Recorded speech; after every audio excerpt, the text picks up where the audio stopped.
New York City has and will continue to do our part to manage this humanitarian crisis. But we cannot bear the cost of reckless political ploys from the state of Texas alone.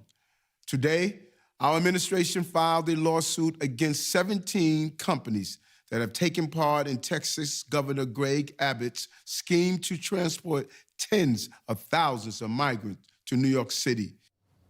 Okay. Joining us now to discuss is Texas Congressman Chip Roy. Congressman, you were down there at the border yesterday. You guys are fighting hard to try and make something happen down there at the border. Now, Eric Adams, he's suing you guys, saying it's the politicians in Texas, Governor Abbott, that you're creating a worse problem for him. How about Democrats get a handle on the border? They created this mess.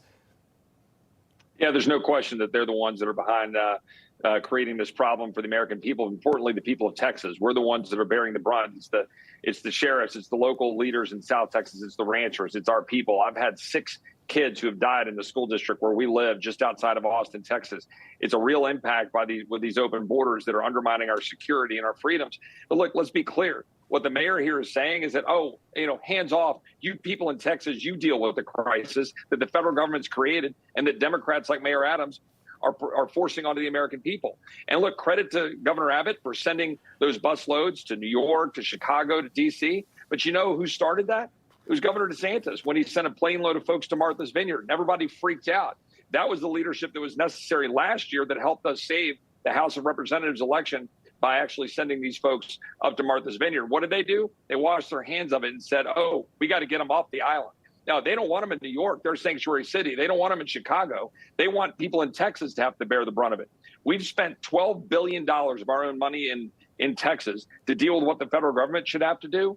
And the federal government is not just failing to do its job, it is purposefully doing this to endanger the people of the United States. And one last point on this.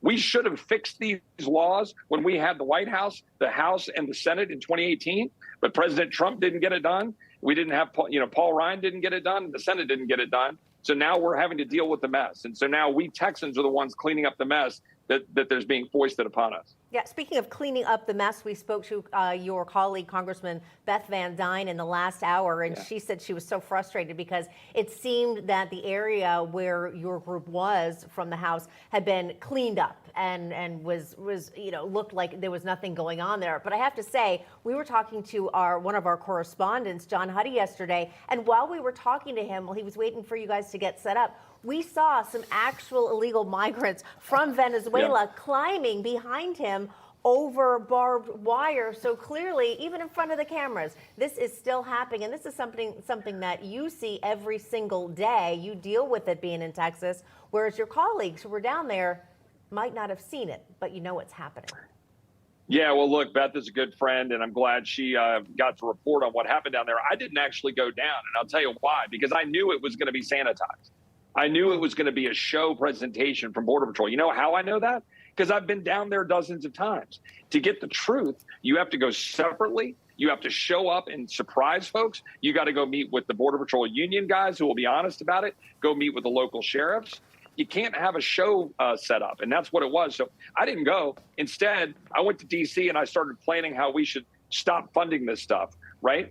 Because the people down in Texas are saying, shut down the border or shut down the government. Stop funding Alejandro Mayorkas to lie to us and to tell us that it's Texas's fault while they're at the Supreme Court trying to cut Constantino wire. We need leadership right now, which is, by the way, why I'm in Iowa, standing behind Governor DeSantis, who showed leadership, sent that plane load to Martha's Vineyard, sent National Guard to Texas, passed laws in Florida to get the job done and make sure voter IDs are getting checked and make sure they're doing what they need to do to remove dangerous illegal immigrants.